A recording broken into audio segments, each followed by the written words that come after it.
Sup, nerds? It's probably like the cleanest setup I've ever had. That's not saying much. Oh my god.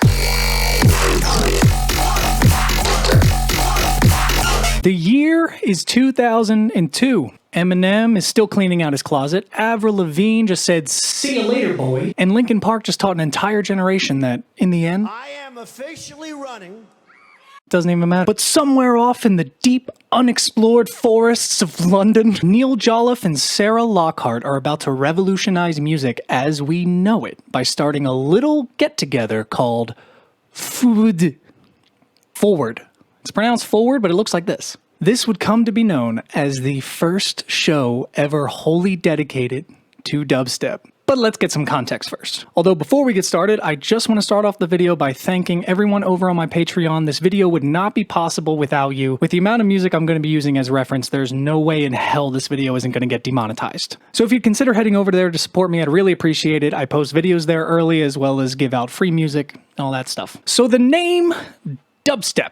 It comes from the combination of the genres that helped influence it, specifically two-step and dub reggae, alongside of course grime and jungle, but there's more focus on the sub-bass. Benny Ill, a producer at the time, was friends with the owners of Forward and just enjoyed making beats. He didn't really consider what he made a new genre. It was just something he enjoyed. But legends say that these were the beats that were passed around that would go on to influence the sound of dubstep forever. Am I even in focus this close? Shit. He was signed to Neil and Sarah's record label, Tempa, which was also a breeding ground for dubstep artists at the time, or what would come to be known as dubstep.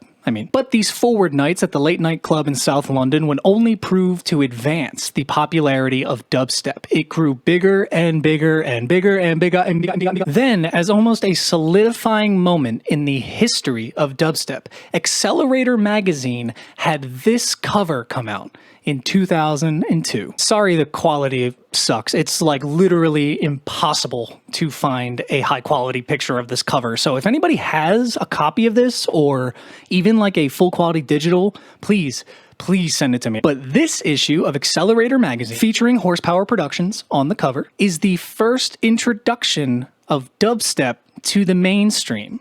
If you want to be dramatic about it, which I will. Hey guys, this guy look a little familiar? That's right. Benny Ill. He was one of the members of Horsepower Productions.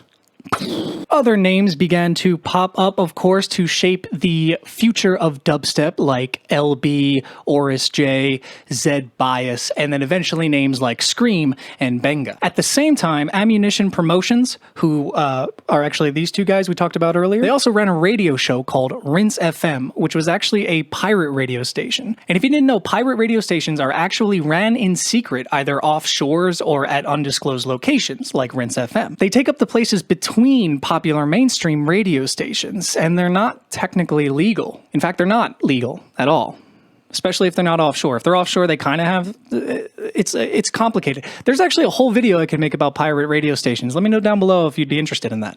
And during this period, it was hosted by DJ Code 9. This meant it was the perfect place to listen to dubstep from the comfort of your home, from your radio, I don't know, whatever you had in the early 2000s, your hand-cranked black and white TV. Fucking boomer. Even popular host of the BBC One radio show, John Peel, said in an interview, "When I'm in London, I listen to the Pirates as much as I can." Fuck yeah! Remember when I mentioned Scream like a minute and a half ago? Oh, check the timestamp. Well, him and Hatcha worked at a record shop called Big Apple Records. It was located in Croydon, South London, and a lot of the biggest names in UK garage, techno, two-step, dub, and reggae all frequented this, and it's cited as one of the places to influence the advancement of dubstep. And that's because a lot of young, influential artists were going to the shop and hearing this new sound, and they liked it. Then in 2003, on the high seas of Rinse FM, I'm supposed to be on a boat. Did it look like I was on a boat?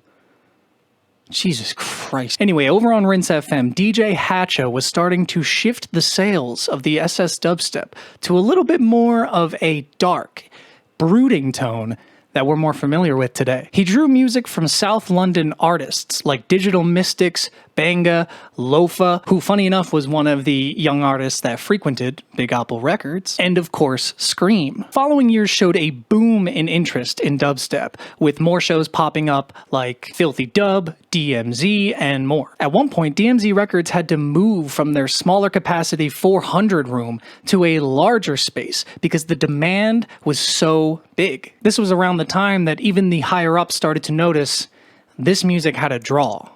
People liked it. They connected to it. In the preceding years, things stayed pretty steady for the dubstep scene. Even BBC started playing a few dubstep tracks on their radio, but it was one track in particular that really sent it over the edge. A little song by the title Midnight Request Line. I know it seems like I'm harping on a lot about Scream, but it can't be understated what he did for the advancement in dubstep, or at least the popularization of dubstep. Midnight Request Line to this day is still the most sold 12-inch dubstep vinyl of all time. And sure, you could make the argument that nobody buys vinyls anymore, but you could also make the argument to go fuck yourself. It was everywhere. Its gritty interpretation of low sub frequencies and grimy synths became the model for what dubstep would become. And from there, it was all rise. More and more shows were popping up dedicated to dubstep, one being Dubstep Wars, hosted by BBC Radio's Mary Ann Hobbs. It featured the biggest names in the scene at the time and propelled them even further in their career. Burial's self-titled album in 2006 landed itself on multiple best of lists, as well as The Wire's Best Album of the Year. It was around the time of 2007 that dubstep started to make its way over to the North American scene. It also made its way over to Japan and other countries as well, where it had a boom, but nothing quite like in America. It's hard to find exactly how it made its way over because, how do you track something like that? But Joe Nice, a DJ out of Baltimore, is actually cited as one of the main reasons its inevitable movement to America made its way here. Dubstep shows were popping up in Chicago, New York, California, Texas, and more. And dubstep remixes were becoming more of a norm after an electronic song was released. You can even hear dubstep's influence going all the way back to Britney Spears' 2007 Freak Show. 10 p.m. to 4. This was like 6 years before artists like Taylor Swift and Justin Bieber would bastardize the shit out of what we call dubstep. So this is actually pretty dope. She's Britney, bitch. Am I out of focus again? I actually want to point out a bit of interesting history involving women in dubstep. The previously mentioned Mary Ann Hobbs from BBC Radio, she was a huge proponent of dubstep and felt that it spoke to the female audience more than the other genres of grime and two-step. In fact, some of the staples we still use today were created by female artists like Vaccine and Iconica. Some of these include double timing the kick for a drop, 8-bit video game samples, and incorporating luscious strings and orchestra can all be traced back to female artists. Is there a not cringy way for me to say girl power? Girl power? Anyway, in 2009, a YouTube channel was started by a kid named Luke Hood as a way to share music he liked with his friends while he was studying at From Community College. From. This little independent channel was known as UKF. And I know this might seem like a weird part of history to bring up, but it's actually pretty crucial. It can't be understated how important YouTube was for the explosion of electronic music in North America, specifically dubstep. A lot of the artists I found back in the day were because of YouTube, and I know I'm not alone. Flux Pavilion, Dr. P, Knife Party, some of these artists may not have had the big dedicated fan base they have now if it wasn't for YouTube. Sure, they'd still be successful, but who knows where they would be. Hell, I would never even have gotten close to an electronic music career if it wasn't for YouTube. It was a huge opportunity for me. In Las Vegas in 2010, there weren't many places for a teenager to go and listen to dubstep music. So for me, YouTube was kind of like my Rinse FM, as cringy as that might sound to some purists. As you can guess, the next couple years was nothing but success after success for dubstep producers. But it also came with a downside. This is the period of dubstep that I like to call radio dubstep. Justin Bieber, Taylor Swift, Rihanna, and a lot of other pop artists were all jumping on that bandwagon and producing pretty lazily put together dubstep tracks in my opinion. Songs like I Knew You Were Trouble by Taylor Swift, Justin Bieber's As Long As You Love Me, and Too Close by Alex Clare. couldn't get away from that song for like a whole fucking year, dude. It was bad. Like, everywhere I looked. You don't look at a song, but you know what I mean. TV commercials were using it excessively. Hollywood movies were throwing it into every action scene that they could. But again, that was the mainstream. It was the Wild West of bass. But there were still incredible and fresh dubstep tracks coming from artists at that time, like Kill the Noise and Feed Me, that felt new. Alright, we all knew this was coming. I'd be remiss to not bring up the daddy of North American dubstep, or brostep, as we call it. Drum roll, please. Rusko. That's right, you weren't expecting that. We'll get to him. But Rusko was an English producer and DJ who was obsessed with dubstep at the time, especially during its creation. He made waves in the scene with his release of Babylon Volume 1 through Subsoldiers. It helped pioneer a more aggressive tone in dubstep, screechier synths, and more focus on the mid-range of sound, as well as the sub. He actually apologized on BBC Radio once for essentially creating brostep. In an interview, he said, "It's like someone screaming in your face. You don't want that." But apparently, a lot of people do. Okay, fine, we can talk about Skrillex. Let me just say I love Skrillex. While he might not be my favorite dubstep artist, he was clearly a standout amongst the crowd. Just a little bit of backstory. I grew up on punk, metal, and just a dash of hip-hop. And Sonny Moore, or Skrillex, was originally a lead singer of a band called From First to Last that I actually followed. So his incorporation of post-hardcore or alternative into dubstep related to me. It made more sense. I came from a scene of heavy breakdowns, deep growls, and movie samples. Does that sound familiar?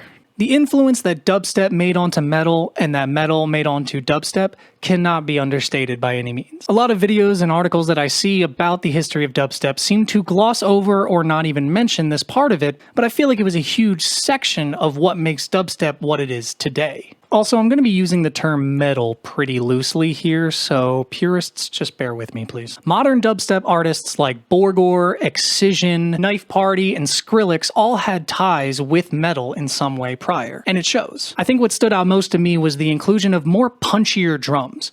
You really want that snare to snap through, and you want that kick to punch every time the drop hits. Also, let's have a crash sample come in and just make sure it hits on every single beat. And hey, why not throw in a funny sample or two? Yes! Oh!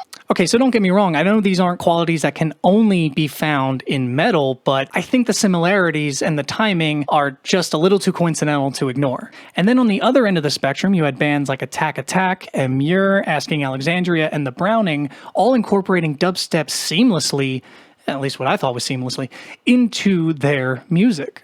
For example, dubstep even got its own stage for a couple years at a punk and metal festival out here in Las Vegas known as Extreme Thing. That's just how much influence it had on the scene, whether or not people necessarily liked it. So we draw ever closer to the modern day. The popularity of dubstep has declined a bit, but it has a strong following. No doubt held up by our availability to the internet. It makes me sometimes wonder if disco would have died like it did if there was something around like the internet. The most recent iteration of dubstep is Rhythm, and it's going strong. It's meant to take dubstep back to its roots of simpler bass lines. Some of the newer breakout artists in this genre are Infect, Dubloads, and Pogman. I love dubstep. Its history may not be as extensive as a lot of other genres, but it's so fascinating and intricate to me. I think part of what makes dubstep so great is that even simply by just bringing it up, you almost start a conversation. Somebody says, "No, that's not dubstep. No, this isn't dubstep. I don't even listen to dubstep. That's just noise. Technically, all music is noise. Technically, we're making noise right now." So that is it, guys. We've made it through the history of dubstep. That was a lot longer than I thought it was going to be. I've had to stop recording like 4 times to clear space on my card. But what is your favorite dubstep song? Please leave a comment down below and let me know. Again, I want to thank all of my Patreon supporters. I will list them on the screen here. You guys are beautiful. And if you could, please consider supporting me over there. It's what makes these videos possible. Merch is also available in the description, and I will see you guys in the next one.